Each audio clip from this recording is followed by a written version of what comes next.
If you ever thought a 14th birthday meant cake, balloons, and a few small gifts from family, I used to think so too. Until my mother gripped my shoulders, forced me to my knees in the middle of our living room. In front of a group of older men, ready to sign papers marrying me off to a 46-year-old man I had never even met. That happened on the morning of my birthday. My mother had prepared everything the night before. My hair was braided tightly, a white dress hung neatly on the closet door. She leaned in and whispered, "Tomorrow is your big day. God will be so proud." I was naive enough to think she meant my birthday, but she didn't. By 9 a.m. the living room was packed, not with friends, not with relatives coming to celebrate, but with the elders of our religious community. Among them was a man, older, with sunken eyes, a stench of cigarettes and sweat soaked into his shirt. They introduced him as Derek Callan, the man chosen to protect me. He had 3 kids. The oldest was 23. His ex-wife? She passed after giving birth to their 6th child, my mother said casually, like she was talking about a chicken that had stopped laying eggs. I was forced to kneel. No questions allowed, no resistance tolerated. When Uncle Thomas began reciting the dedication prayer for daughters, my mother squeezed my shoulders so hard I didn't dare take a deep breath. I stared at the ceiling, counted each tile, and tried not to cry, but something inside me cracked, and at the same time, something ignited. It wasn't fear, it was rage. I realized that if I didn't stand up that day, tomorrow it would be Lily, then Mary, then countless other girls. I couldn't run, not yet. But I made a vow in that moment, if I ever got out, I wouldn't leave alone. I'd come back, and I'd burn it all down. In the town of Dry Creek where I grew up, girls didn't belong to themselves. Our bodies, our lives, our futures, they were considered property, specifically the property of a father, an uncle, or any man who had a voice in the household. Around here, they called it tradition. They called it a blessing. But to me, it was a sentence without a courtroom. From the time I could walk, I was taught that a girl's only purpose was to become a virtuous wife, obedient, submissive, and fertile as soon as possible. We weren't allowed in public schools. Education took place at home, under the watch of our mothers or aunts. But it wasn't really education. It was Bible study, sewing, cooking, serving, no math, no science, no advanced English, no dreams, and no one talked about consent. In that world, a girl's opinion didn't exist. I believed it. I truly did. Because when you grow up inside a box built of faith and fear, you don't know you're trapped until my cousin Lily got her first period. She was only 12. I still remember. It was a summer afternoon. We were playing in the backyard, laughing, when she suddenly sat down on the grass, trembling. I ran to her, thinking she had a stomachache, but then she whispered, "Sister, there's blood." Her eyes changed, not out of surprise, but because she already knew what it meant. 3 days later, during a family gathering combined with Bible reading, Lily's parents announced she had been blessed. She would be married to Eldon Ray, a 52-year-old devotee whose wife had passed during childbirth. No one gasped, no one objected, just nods. just hands resting calmly on Bibles. Only Lily stood still. Eyes locked to the floor, hands clutching the hem of her dress like she was holding herself together before she shattered. I remember sitting there, frozen. It felt like someone poured ice water down my chest. That was the first time I saw what they called a blessing for what it truly was, a pretty wrapping for a lifelong sentence. That night, I didn't sleep. I stared at the ceiling, then turned to look at my white dress hanging neatly on the closet door. It looked just like the one Lily wore when she was blessed. That was when it hit me. If I didn't do something, I'd be next. Then Mary, then Emma, and then girl after girl would disappear into marriages without love, without childhood, without futures. They called it tradition. I called it silent distinction. After the day Lily was blessed in front of everyone, I started seeing everything through a different lens. I realized that here in Dry Creek, we girls had no right to say no. No right to choose, no right to grow up naturally. Everything about us was twisted through the lens of what they called tradition. But if there was one thing they wanted from me, I was going to take it away. They wanted blood, the sign that I had become a woman, the sign that I was ready to be married off. So I decided they would never get it. At first it was simple. I ate a little less at dinner. Then I skipped breakfast. Then I faked stomach aches to avoid lunch. My mother thought I was trying to lose weight to look prettier for marriage, and she actually encouraged it. But I knew what I was really doing. I wasn't afraid of being ugly. I was afraid of bleeding. I was afraid that the day blood appeared would be the last day I'd still belong to myself. My body began to change. Not like the other girls. Not by growing curves or filling out dresses. No. I shrank. My cheeks hollowed. My stomach went flat. My arms and legs looked like twigs. Every time I looked in the mirror, I saw a skeleton in a prairie dress. Some of my cousins started calling me the ghost of the Monroe house. But I didn't care. I let my stomach stay empty. I let my hands tremble from standing too long. I let them see me as weak. Because weakness was the only weapon I had to delay being sold off like livestock. One day, I secretly read a notebook left by a former school teacher who used to be a nurse. She had written, "The body requires a minimum body fat percentage to trigger puberty. Without it, menstruation may be delayed or stop altogether." That was it. That was my first key to freedom. I knew this wouldn't last forever. This wasn't a permanent solution, but every day I delayed meant one more day I could breathe, one more day to think, one more day to plan, one more day to watch and wait. They taught me to submit, but I taught myself to survive, at any cost. Some people resist by raising their voices. At that time, I resisted with the silence of an empty stomach, clinging to the last scrap of freedom I had.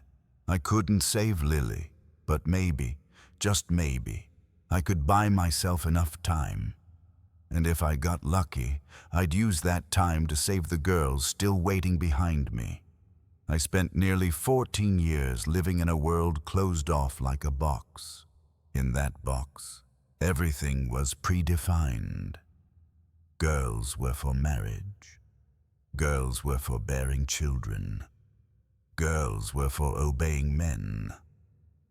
Asking why was never allowed, and if you dared to, the answer was always the same. It's God's will. I used to believe that. Not because I was stupid, but because I didn't know there was anything else I could believe. Until one day, I opened the wrong drawer. That morning was hot and heavy, like most days. My mother was off preparing for a spiritual retreat at church. So a substitute teacher named Ms. Carter came to teach our home class. She wasn't part of the community, only hired to fill in for a few days. She always spoke gently, respectfully, but there was something in her eyes, something that made me feel safe. When she stepped outside to take a phone call, I quietly got up to get a drink of water. As I passed her desk, I noticed one drawer slightly open. A part of me said, "Don't." But another voice, quieter, deeper, whispered, "Just look." I bent down and eased the drawer open a little more. Inside was a folder, colorful, with bold black titles like Marriage Laws in the U.S., No One Under 18.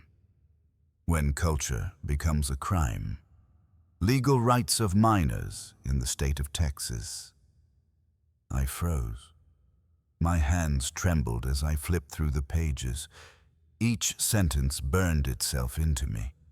Marriage under 18 is illegal, even with parental consent. All teachers, medical staff, and public officials are required to report suspected abuse. You have the right to be protected. You have the right to say no. It felt like the entire world turned upside down. All my life I'd been told that was the law. But this was the real law. Ms. Carter came back. I shut the drawer quickly and tried to hide the look on my face. But something had changed. From that moment on, I was no longer the obedient little girl trapped in a cocoon. That night, I snuck into my room, stuffed a notebook into my clothes drawer, and started writing by hand every single detail I could remember. I wrote down the CPS Child Protection Hotline number, addresses of the 3 nearest safe houses, names of the 2 teachers I felt I could trust. And this exact sentence, the one that would trigger a mandatory report. They're forcing me to get married. I'm only 14. I didn't tell anyone. I couldn't. I didn't even know yet what I would do with this information, but for the first time in my life, I knew I wasn't crazy. I knew I wasn't wrong, and most of all, I knew I wasn't alone. They had their law. But now, I had the real law on my side. After the day I found that flyer in Miss Carter's drawer, I stopped seeing the girls around me as just harmless children. I started seeing copies of myself, waiting for the day the blood would come so they could be marched into a life with no doors and no exits. I began to pay attention. I listened harder. I eavesdropped on the whispers between aunts and mothers. I memorized names, ages, who was next to be chosen. I knew I couldn't do anything alone. But I also knew, if just one other girl knew what I now knew, just one, that would be enough to start something. We had no library, no internet, no privacy, but I had the old shed behind the chicken coop, the one where we used to play pretend cooking when we were little. Its wooden door was rotting. The roof leaked when it rained. Nobody paid attention to it anymore. To me, it was the first headquarters of a war no one knew I was about to start. I began inviting them one by one. No rush, no suspicion. I picked girls who hadn't had their first period yet, the ones who still had time. I told them about the law, about their rights, about emergency phone numbers. At first, they were terrified. One of them cried. But after a while, the fear turned into something else, a hunger for hope. I taught them how to say the exact sentence. They're making me get married. I'm only 13. I don't agree. We practiced in whispers. Every syllable, every pause, every expression calibrated to sound broken, but not suspicious. I grouped them by different homeschool circles so they'd know which teachers, nurses, or outside adults to look for, who to speak to, when, and how. We named ourselves the Shed Sisters. Not because it was poetic, but because the shed was the only place we were allowed to tell the truth. I copied everything I'd learned into a small notebook, wrapped it in plastic, and hid it in the rafters of the shed, just in case someone searched my room. Addresses of nearby shelters, how to recognize a social worker, the only Wi-Fi password in town, at a grocery store 3 miles away, basic escape tricks, how to unlatch a window, hide cash in your shoe lining, or fake a stomachache to get out of a church ceremony. I was 14, not a revolutionary, not a hero, just a girl who knew, deep in her bones, if I didn't teach them how to run, they would never walk out of Dry Creek alive. We were the kids nobody thought about, and that's exactly why we could catch them off guard. I knew I was running out of time. My body was fading, but I couldn't stop, because one day the blood would come. And when it did, I had to be ready, not to marry, to fight. I used to think that if I was careful enough, quiet enough, everything would stay safe. That the old shed would always be our hiding place. That the girls wouldn't tell. That I still had time to figure out a way out. I was wrong. It started with something small. A scream in the middle of the night from my cousin Maddie's house. The next morning, I saw her, pale face, swollen eyes, head hung low as her mother dragged her into church with a grip that didn't know mercy. I knew. We'd been exposed. I ran to the shed right after Sunday service. Everything looked untouched, or so I thought. The notebook was gone. I tore through every rotting plank, flashed my light into every dark corner. My heart pounded like war drums. That afternoon, my father called all the girls in the family to the living room. The air was thick, like everyone was holding their breath, waiting for lightning to strike. And there it was. My notebook, half burned, on the table. Its pages charred and twisted, but the writing still legible. Hotlines, shelter addresses, instructions on how to fake an illness to escape. My mother threw it to the ground. My father picked it up like it was a cursed object, held it high like a warning to the others.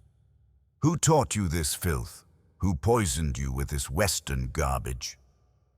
I stood still. I didn't speak, but I didn't look down.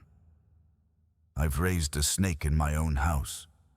You're diseased, unclean, a tumor that needs cutting out. Then he turned to the others and declared, like a judge handing down a death sentence, "The wedding will happen next week, before she infects anyone else." I felt the blood drain from my face. My knees nearly gave out. The room erupted into whispers. The women's faces lit up, as if I'd won the lottery, not been sentenced. They called it a chance for redemption. 2 days later, they gave me the name. Derek Callan. Yes, The same man they forced me to meet on my birthday. 46 years old, 6 kids, a dead wife who passed during childbirth. The man whispered about by my aunts as someone no woman lasted more than 5 years with. I had 2 weeks, 14 days. 14 days until I'd be a bride in a white dress marching straight into a grave. That night, I snuck out to meet Anna, one of the youngest Shed sisters. Her face was pale. She whispered, "They promised me to Mr. Joseph. He's 51. I handed her a new notebook I'd rewritten from memory. Every hotline, every escape tip, every law etched in my brain like my own personal gospel. I looked her in the eye. "Tomorrow, go talk to your science teacher. You know what to say, right?" Her hand trembled as she took the notebook. "But what about you?" I tried to smile. "I've got 2 weeks. I'll figure something out." I thought I still had time. I was wrong. That night, a knock on the door. CPS, Child Protective Services. And from that moment on, everything unraveled, exploded, and could never be put back together again. I used to think that when CPS showed up, I'd be saved. That they'd drag me out of that house, take me somewhere safe, and that would be the end of it. But it wasn't. When the 2 child protection workers stepped through the door with forms in hand, I looked at my father's face. Not angry, not nervous. Calm. Chillingly calm. He smiled at them, led them into the living room, made tea, spoke in fluent, proper English, a voice he rarely used at home. He told them I had psychological issues, that I'd been delusional lately, refusing food, imagining wild stories. My mother cried, held up a prescription bottle with no label, said I hadn't taken my meds in 3 weeks. The 2 men from CPS nodded, took notes, and left. Not one word to me, not one question. I stood frozen by the window, watching their car roll off that dusty gravel road. And in that moment, a wave of despair crushed into my chest. I knew no one was coming. I had to save myself. Now. The plan had been ready for weeks. I just hadn't expected to use it so soon. I climbed into my bedroom, pulled out the plastic bag I'd hidden behind the ceiling panel. Inside, a change of clothes, thick socks, the addresses of 3 shelters, and $20. Scraped together $1 at a time, stolen from my mother's purse over months. I checked the clock. 4:50 a.m. In an hour, Aunt Ruth would come wake me for the cleansing ritual before the wedding. I laid down on the bed, curled into myself, and began moaning softly. 5 minutes later, my mother cracked the door open. "What's wrong with you now? What did you eat?" "Stomach hurts. Really bad. I think I'm sick." She stepped in, frowning, cautious. "No, a sick bride is a bad omen." I stumbled to the bathroom, shut the door, then climbed straight onto the toilet lid. There was a vent in the ceiling, painted shut years ago, but I'd been prying it loose every night with a fruit knife I'd hidden in my nightgown hem. I pushed the bag through first, then myself. My body was so thin. Sharp shoulders, ribs like bars under my skin. I slipped through the narrow gap like a 6-year-old, even though I was 14. I dropped into the backyard. Pain exploded in my ankle. But nothing was broken. Blood oozed from the sole of my foot, cut by a shard of glass, but I didn't stop. I ran. My nightgown flapped behind me like a white flag, but I wasn't surrendering. I darted past the cousin's porch light, slid around the back shed where the Shed Sisters used to meet. It was dark now, cold, abandoned. I reached the main road just as the city bus rumbled toward the stop. I waved, screamed. The driver, a middle-aged black woman, opened the door the moment she saw me. I climbed in, gasping, bleeding on the floor. I need to get downtown. I don't have money. Please. She looked at me, just for a second, then dropped a few coins in the machine for me, rested a hand on my shoulder. Sit down, baby. You're okay now. You're safe. I leaned my head against the bus window, tears streaking down my cheeks. I didn't know where I'd go. I didn't know who would believe me. I didn't know if they'd send me back, but I knew one thing. I ran. I lived. And I wasn't stopping. Downtown Austin looked like a different planet that morning. Wide streets, tall glass buildings, people walking fast, eyes down, like they were afraid to look too closely at anyone else. But me? In a muddy nightgown, feet bleeding, eyes wild with fear. I stood out like a wrong note in a perfect song. I made my way to the Travis County Courthouse. The only place I knew might be able to do something. Anything. As I walked through the tall glass doors, I left bloody footprints across the polished marble floor. People looked at me, but no one stopped me. Maybe they thought I was a victim of domestic violence. They had no idea I was carrying a full-blown revolution inside my chest. A woman at the front desk gasped softly when she saw me.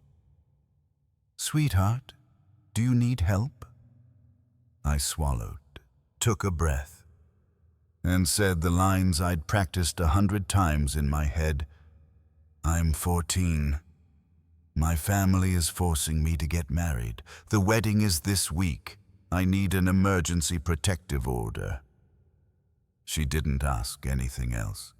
She came out from behind the desk, gently guided me into a waiting room, and started gathering papers. Her name was Doris. Her voice was calm, and her hand never let go of mine. When I shakily signed the application for an emergency protective order, she looked me in the eyes and whispered, "You're brave, honey. Now is the time to stand for yourself." 15 minutes later, I met a judge. Not in a courtroom, just in the hallway, with my feet still dirty and my skin still cold from fear. He didn't smile. He didn't pity me. He read my statement. He looked at the photos Doris had taken, my bleeding feet, my bruised wrists, the faded scars on my shoulder. Then he placed a hand on the document and said, "The protective order is granted immediately. No one is allowed to approach you for the next 14 days. A formal hearing will be scheduled for long-term action." I gripped that paper like it was a passport out of hell, but the battle wasn't over. When I was taken to a women's shelter, they told me, "We're full." The next opening. Thursday. That day was Monday. I had 3 days. 3 days with no home, a plastic bag of belongings, and a family hunting me like a runaway animal. Then I remembered one person, Miss Carter, the substitute teacher who'd left that flyer in her drawer. The flyer that had saved my life. I took a wild chance. 3 buses, no money, Every stop, I looked over my shoulder, afraid someone would recognize me. The school was closed for the weekend, but her car was in the lot. I walked through the unlocked side door. She was grading papers. When she saw me, her pen dropped. I couldn't speak, couldn't cry. I just stood there, holding the court paper like a shield, feet raw and bleeding, eyes too tired for tears. She stepped around the desk and wrapped me in her arms. "It's okay now. You found your way. Now it's my turn." Ms. Carter didn't need me to explain much. She saw it all. The bruises on my shoulder, the cuts on the soles of my feet, and the raw desperation in my eyes. After patching me up the best she could, she started making phone calls. First, the CPS emergency line, the one I had memorized but never dared to dial. Then the county legal office, the youth protection center, the school's medical liaison. She spoke with a voice calm and firm, but I could hear the rage behind every word. "This girl ran away from a forced marriage. She has a court order. She has real injuries, and she needs protection right now." But the responses we got weren't what we hoped for. CPS said, "We need more evidence. We understand this is a complex cultural situation, but we can't escalate unless there's immediate danger." I wanted to scream. Do I have to die before it counts as immediate danger? One caseworker even asked over the phone, "Is it possible she self-inflicted some of the wounds?" I looked at Ms. Carter. Her eyes burned with fury, but her voice never wavered. "She has glass embedded in her foot, is running a fever from infection, bruises from a leather strap, burns from a hot skillet, scars from wife training sessions, all documented." There was silence on the other end. Finally, they said, "We'll need third-party confirmation, witnesses or written records." That's when I remembered the essays I had written. Ms. Carter opened her laptop, logged into the student archive, and pulled them up one by one. Each paper had a bland title: Traditional Cooking in the Home, Roles of Daughters in the Church, Friday Morning Rituals. They looked harmless, but each line was a whisper of truth. Every Friday morning I must stand still for 9 hours to serve the men of the house. Dropping a soup bowl means 10 lashes with a belt. Learning to carry hot pots without gloves is called training for marriage. Each essay had been a quiet confession, not loud, not accusatory, but true, and now, finally, admissible. While we were still printing them, Ms. Carter got another call. I saw her face freeze. Then she held out the phone to me. "It's your father." I heard his voice, soft, calm, sweet in the most dangerous way. "Sweetheart, where are you? We're all so worried. Your mother hasn't slept. You're sick. You need your medicine. We just want to bring you home." I bit my lip until it bled, not because I believed him, but because I realized he wasn't talking to me. He was performing for whoever might be listening. I handed the phone back to Miss Carter. She didn't ask anything. She just said, "Words aren't enough anymore. It's time to act." That night, I was relocated to an emergency shelter, thanks to a retired nurse who agreed to act as my temporary guardian.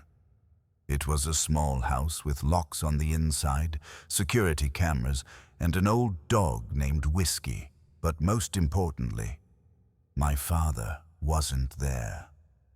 That first night, I didn't cry, I didn't panic.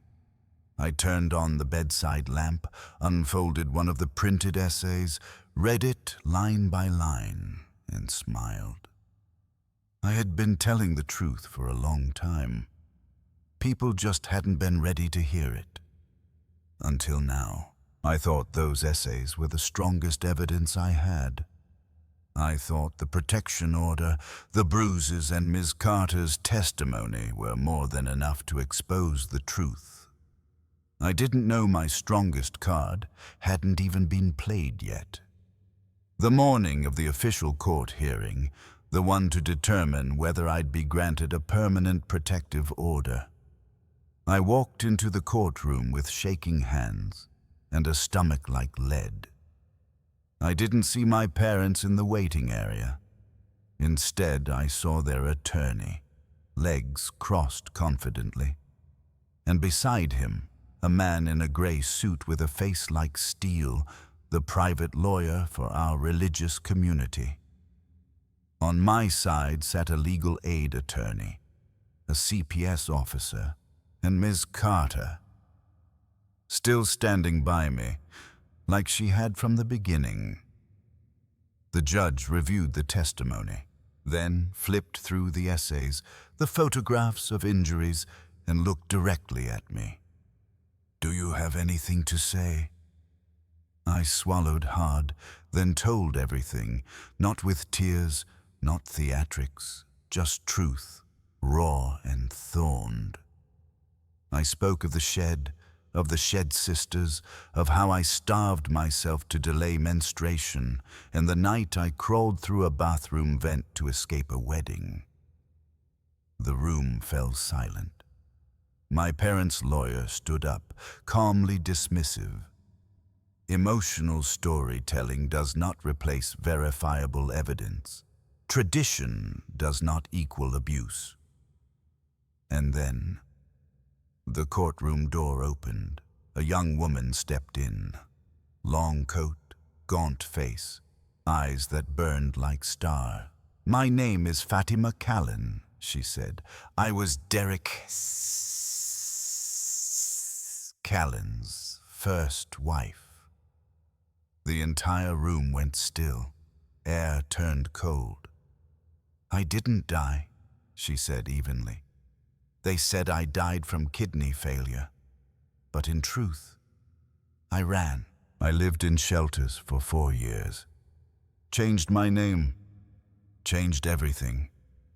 And I came here today because I won't let another child walk the path I did." She testified. Married at 15, pregnant 4 times before 20, beaten, coerced, forced to submit in order to survive.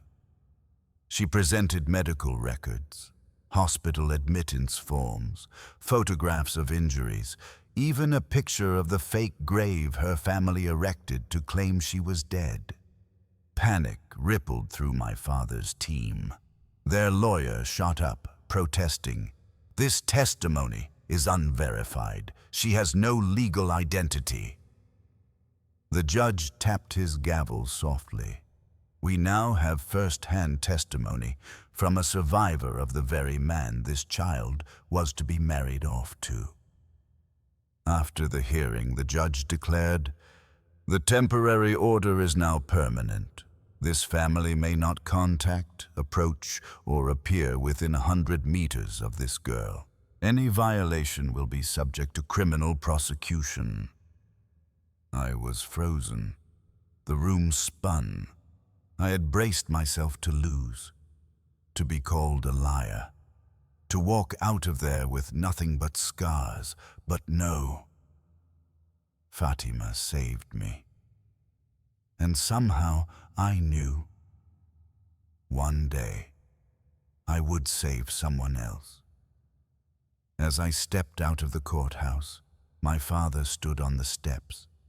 His eyes were no longer kind, no longer sweet, only rage and hate. "You are no longer my daughter," he he spat in our native tongue. "You are dead. You don't exist." I met his gaze and answered, "I was never truly alive until I escaped that house." I used to think my fight ended at the courthouse steps. I had a permanent protection order. My family was legally barred from contacting me. My name erased from family records, as if I had never existed. But what I didn't expect was that my existence would become a spark for others. 2 days after the hearing, I got my first call. It was Samira, a 13-year-old girl I'd only met once at a community prayer gathering. Her voice trembled. "Sister, I found your notebook. The one disguised as math homework with the CPS numbers inside. Me and 2 others are being forced to marry this month. Can you help us?" I couldn't speak for a moment. I had thought all my handwritten booklets, hidden inside Bible study guides, distributed by the girls from Shed Sisters into different schools, had been collected or destroyed. But no, they were still out there and alive. Samira was the first, but not the last. Within a week, I got 4 more calls, from girls in Bastrop, Round Rock, even Waco. Each had found a scrap of truth. In a cousin's notebook, a torn flyer stuck under a school desk, a whispered name passed in gym class. They asked, "Can you tell me what to do? If they find out, will they take me back? If I run, can I keep living?" I wasn't a professional. I was just a girl who barely escaped her own cage. But I knew one thing for certain. These girls didn't need a lawyer first. They needed a voice that dared to say, "You have rights." And so, the Freedom Link was born. I didn't name it that. A social worker did, after realizing the girls had created a system of code names, shared safe teacher contacts, and taught each other how to unlock windows without making noise. Ms. Carter, Attorney Patricia, and my temporary guardian, Aunt Theodora, helped turn it into a real network. We created emergency packets, disguised as student notebooks, filled with legal info, safe house addresses, and scripts to trigger mandatory reports from teachers. We hid them in nurses' offices, taped them under Sunday school desks, left them in girls' bathroom stalls at public libraries. We didn't fight with guns or TV headlines. We fought with pencil-written truths, phone numbers scribbled in margins, and whispered passwords in middle school restrooms. One 12-year-old girl, Kayla, left a voicemail after calling, "I don't know if I'll run yet. But now I know I'm not crazy. I'm not wrong. I'm not alone." I cried when I heard that, because I remembered exactly how that felt. The first time I learned forced marriage was illegal, that I had rights, and that no one could own me just because I was born a girl. The network spread like a small fire in a dry forest. Quiet, steady, but impossible to put out. Not with silence, not with fear, not with erasing my name from a family tree. Because now, every time a girl dares to say no, my story is no longer just a memory. It's a torch. And I know I've done something my whole bloodline never imagined possible. I survived, and I came back to bring others with me. One Monday morning, while I was sitting with Ms. Carter in a planning meeting with social workers to expand Freedom Link, an email popped up. It wasn't a threat, not a lawyer's notice from my family. It was a photo, taken in a small town in northern Texas. In it were 5 girls, all in school uniforms, each holding a notebook, identical to the ones Ms. Carter and I once designed. State map on the cover, legal information disguised as math problems, history worksheets, and multiple-choice quizzes inside. The subject line said only 2 words: "It's working." I didn't know who sent it. I didn't need to, because I understood immediately. Freedom Link had grown beyond me, and that was the most beautiful part of all. They once tried to erase me. They called me a demon that tainted tradition, a nameless shame to the bloodline. They listed me among the dead, even while I was breathing, as if silence could turn me to dust. But I'm still here, and I didn't just survive, I multiplied. What I did wasn't magic. I had no superpowers, no money, no political sway. All I had was a pen, a few scraps of paper, a stubborn memory, and a heart that refused to stay silent. Now, those scraps are being copied hundreds of times. On paper, in palms, on bathroom walls, and in whispers exchanged between classes. I became someone they couldn't erase. Not because I mattered more, but because my story was never just mine. I haven't gone home. Maybe I never will. People ask if it hurts, being cut off by family. Of course it does. But I've also learned, sometimes losing a home lets you build a whole world where others can be safe. I still live with my guardian, Aunt Theodora, a woman who once said something I'll never forget. They may try to reclaim their daughter, but sweet girl, you're not theirs anymore. You belong to yourself. Now, I wake up each day, and I don't check the mirror for new bruises. I look in the mirror to remind myself that this is the face of someone who chose to live differently. My story isn't over. It's still unfolding in the hurried footsteps of a girl running from a wedding, in the ink-stained paper where someone scribbles the hotline number I once memorized, in every pair of eyes that lift and quietly think, if she made it out, maybe I can too. And if you're hearing this, if you're a girl, a boy, or anyone who's ever been forced into silence, then remember, no one gets to define who you are except you. Silence won't protect you, but truth, even whispered, even fragile, will always find a way to survive.